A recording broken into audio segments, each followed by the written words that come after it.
How do we do a manual disinfection of the expiratory valve housing assembly?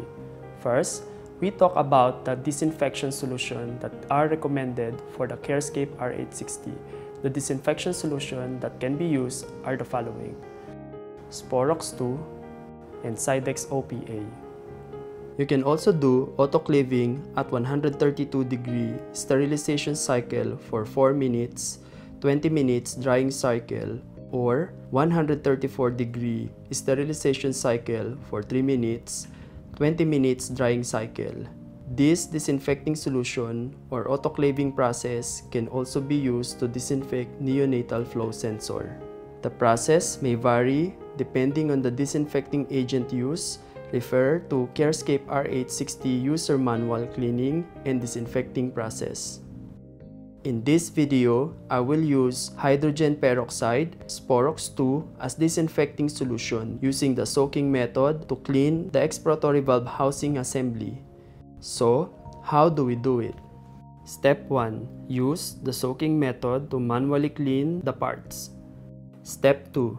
Soak the clean parts in Sporox 2 solution for a minimum of 30 minutes at 20 degrees Celsius in a clean soaking tray. Ensure that all the surfaces of the parts are submerged and no air bubbles are visible.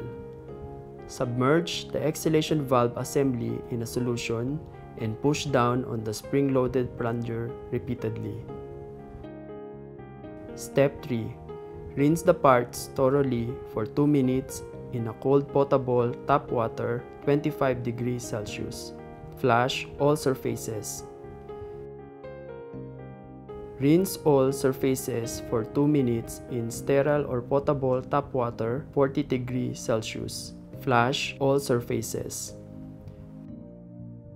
Finish rinsing with a 70% isopropyl solution to aid in drying. Step 4. Remove the parts from the solution, allowing cavities to drain and dry in room air.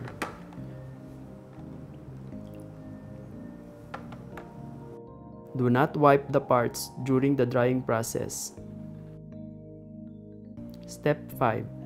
Check the parts for deterioration, such as deformation or cracking, once the exhalation valve housing assembly is dry. To connect back to the ventilator, assemble the expiratory valve housing. Connect the diaphragm, the O-ring, and then the water trap and expiratory flow sensor. To attach the housing, place the tab of the housing into the groove and push the housing into a position. Listen for an audible click. And then gently pull the housing to make sure it is secured. To use other validated cleaning solutions, you may check the GE CARESCAPE R860 User Manual or get in touch with the GE Healthcare representative in your country for guidance.